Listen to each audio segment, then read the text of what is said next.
Okay, so I tried to film this once and I didn't really care for the way that it turned out. I was talking way too fast.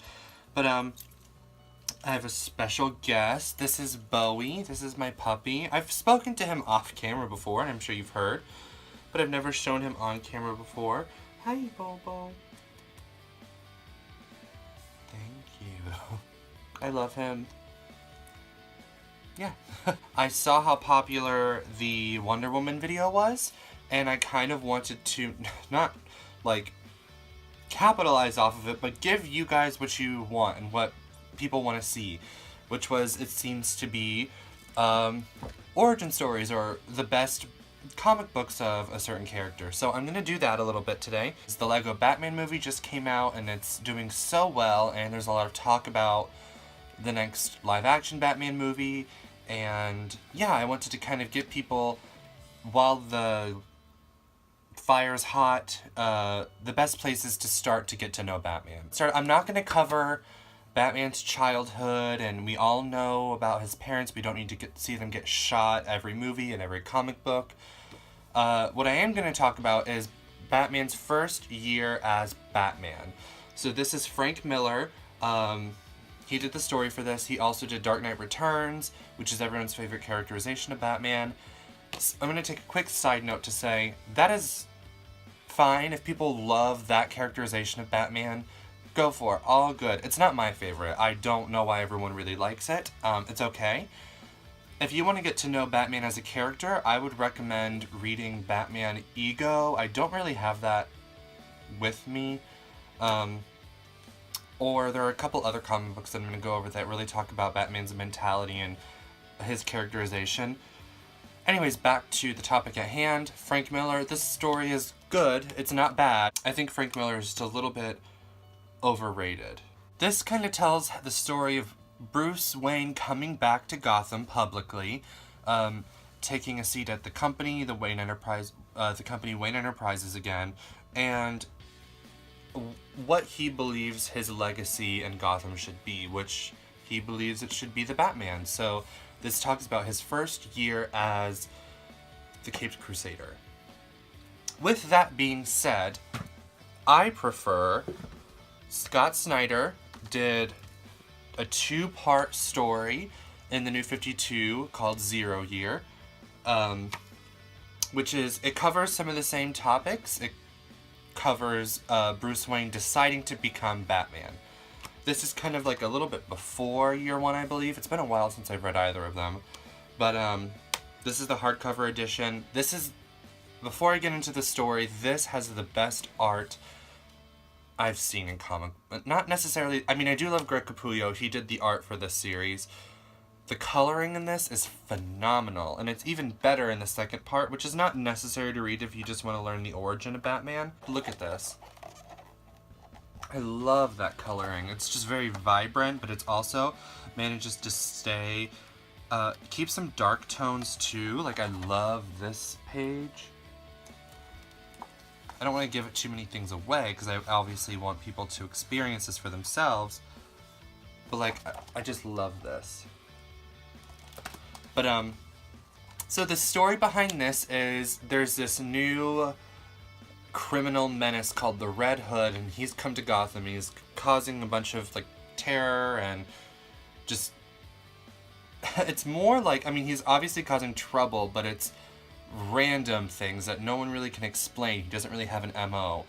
And Batman, which I'm going to talk about this a little bit later, is the world's greatest detective, so he wants to get to the bottom of it. And it also talks about a little bit about Wayne Enterprises and his coming back to the company. And I like this because, I don't know, I feel like it goes into a little bit more detail than year 1. I just really like this a lot better than year 1. Year 1's not bad by any means.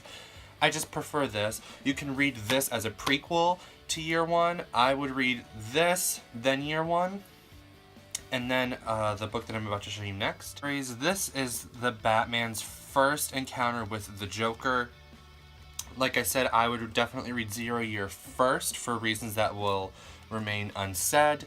I don't want to spoil anything. Read Zero Year first, then read this.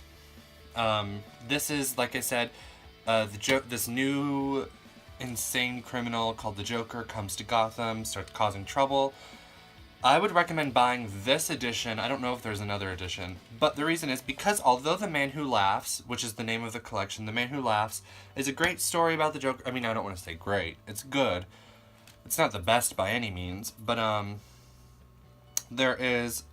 this specific trade paperback couples it with this 3-part story called Made of Wood, which is Alan Scott, the original Green Lantern. He's in Gotham, and it's kind of about him, and that's a lot more fun than The Man Who Laughs, which is why I would recommend getting this trade paperback. And that kind of goes back into the past history of Gotham City, which is really cool too. When I filmed this video the first time, I kind of badmouthed this book, which is not bad at all. It's by Alan Moore. This is The Killing Joke. It's a very iconic comic book. The only thing is, I think the writing is a little bit pretentious. Alan Moore says there are a lot of things he regrets in the writing of this story, which is all things that I would agree with. It's not bad. The art is good. I really like the art. And it's definitely an essential reading for any Batman fan, or if you want to complete a collection. This is a deluxe edition. It has an introduction by Tim Sale, who is probably one of my favorite artists, period. Yeah. The story is essentially, this kind of goes into the Joker's origin story. I don't want to give too much away. This talks about who he was before he was the Joker. The Joker is just a deranged guy, and he believes if anyone has the worst bad day, they could end up just like him. Yeah, I would read this if you want to be like, if you want to complete all of the essential reading Batman, this is definitely essential. The writing is good. It's Alan Moore, who I love. I have Swamp Thing and Watchmen, but it's not his best work. That's all I'll say. It's good, but it's not his best either. This is Arkham Asylum, a serious house on serious earth. The Joker has been apprehended. He's in Arkham, but he's staging this huge protest, and no one can get through to him. The other inmates are kind of unhinged after he takes over, and the art in this, it fits the mood so perfectly. This is Grant Morrison, who is a very messed up guy, but the art in this is very, I don't even know how to describe it. It's so unconventional. The screen, you can kind of see the art style, and it's very like choppy and weird and gritty and bloody and gross, and yeah, I really like this. This is the 15th anniversary edition. Bowie, stop please. They did release a 20th anniversary edition that was okay. If I'm being honest, it seems like a cash grab to me. Go ahead and buy the 15th anniversary edition. The only difference between the two is I think the 20th anniversary is hardback. This is paperback. And there's like another introduction by someone in the 20th anniversary edition. This is better for your money. It's the same story. You don't get anything else extra, really.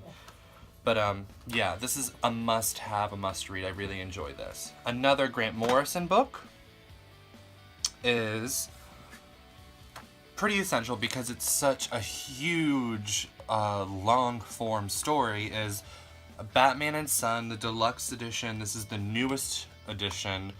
You used to be able to just buy Batman and Son, which just had one story arc in it. This special edition includes Batman and Son and the Black Glove. It introduces Batman's son, which is kind of a surprise, and he is the current Robin, Damian Wayne. There's this new adversary called the Black Glove. It goes into the League of Assassins and everything surrounding that.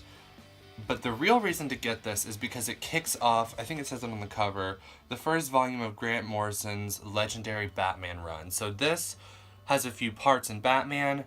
It crosses over into Batman and Robin, crosses over into the New 52's Batman Incorporated. It's a huge epic, and it is very good. It's Grant Morrison. He's another fan favorite like Frank Miller is. I prefer Grant Morrison over Frank Miller. But, this is a good story. The art is pretty good as well. I actually enjoy the art a lot in this.